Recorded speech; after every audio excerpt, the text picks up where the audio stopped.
What's up, everybody? Today I wanted to go over everything you need to know about watching and participating in the tournament that I'm going to be hosting on Monday, December 16th, 5 p.m. Central Time. Even if you aren't competing directly in the tournament, there are still prizes to win just by watching the stream. I'll get into those in a bit, but for the competitors, we have a 20,000 crowns prize pool given out through 1st through 8th place. So let's go over everything you need to know to get those sweet, sweet crowns. Starting us off, let's start with how to sign up for this tournament. It is really easy. All you have to do is go into the Discord link in the description of this video and join the Couch Potatoes Discord. Once you are in said Discord, you can just navigate your way to the tournament stuff in the Tournament Signups tab. In this tab, there is just one message that I will show on screen now, and all you have to do is click on the Battlecorn's reaction to that message to sign yourself up for the tournament. After doing that, I or another moderator will reach out to you for a couple questions. The questions will include when is your earliest start time on that day. We may start before 5 p.m. if people are ready to compete beforehand. The next question is just asking what name you'd like everybody to refer to you as. This will also be the name that gets put in the public bracket. Your approximate Wizard 101 PvP ranking. If you are unrated, that is totally fine. Just put 1500. It is just for seeding purposes. If a bunch of people can start around the same time, I will use those numbers to get us some good matches to start. And the last thing that I'm going to ask for is your gear and deck setups for this tournament. Now, I do this for a couple reasons. One, to make sure you're not setting at all for your opponent. It would be really unfair and really unsportsmanlike for you to change your deck around or your stats around based on the opponents that you're going to get in bracket. The other reason is I actually have a unique rule that I'll get into in a little bit regarding sideboarding between matches. I will be showing an example on screen now of what I need. I need it to include the first stat page, including your HP and everything on the left. And then I just need a screenshot of the secondary stats and then the second page of the secondary stats. And then for your deck itself, I need a full screenshot of your main deck and your item cards at the bottom, and then a screenshot of your treasure card deck. Now that we're all set up, let's go over the rules of this tournament because there's some things in there you may not expect. Rule number 1 is we will be using the advanced combat stat caps that I will show on screen now. These are the 170s.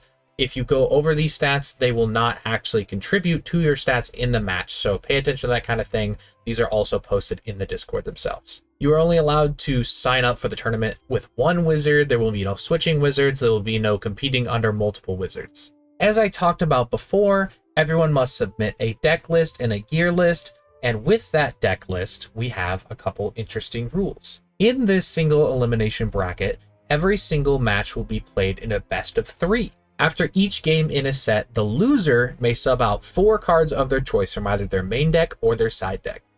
This encourages players to try more intricate strategies that aren't so easily countered by just running an extra couple of dot counters or a couple of heal counters and things like that. After each set concludes, the decks must be returned to the cards that were initially submitted.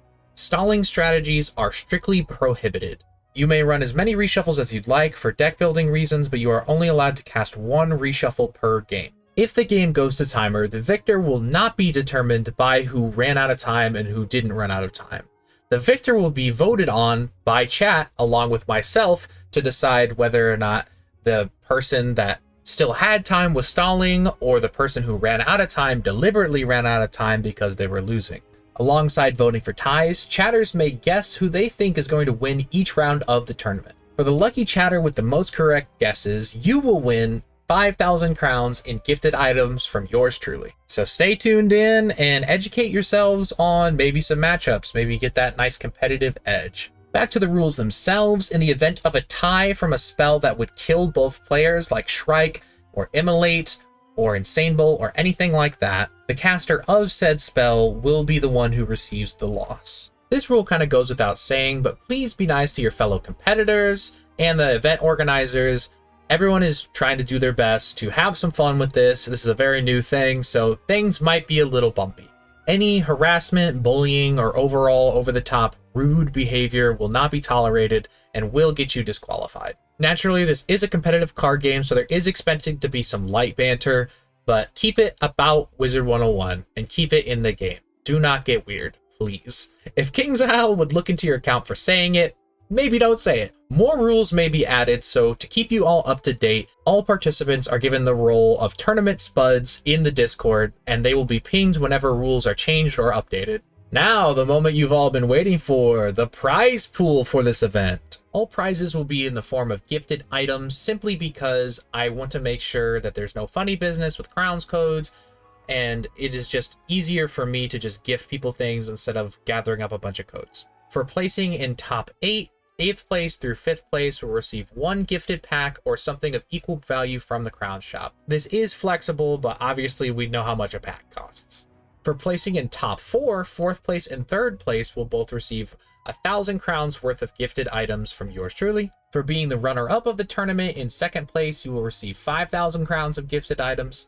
And for taking home the gold, 1st place will receive a whopping 10,000 crowns in gifted items. And maybe if you're lucky, a permanent friend ad from me, because you know, my friends list is very full. Don't fact check that. If you have any questions or concerns regarding the tournament, there is a tab in the Discord titled Tournament Discussions. You can ask your questions there and I will get to them as soon as possible. Good luck to all of you. Later, taters.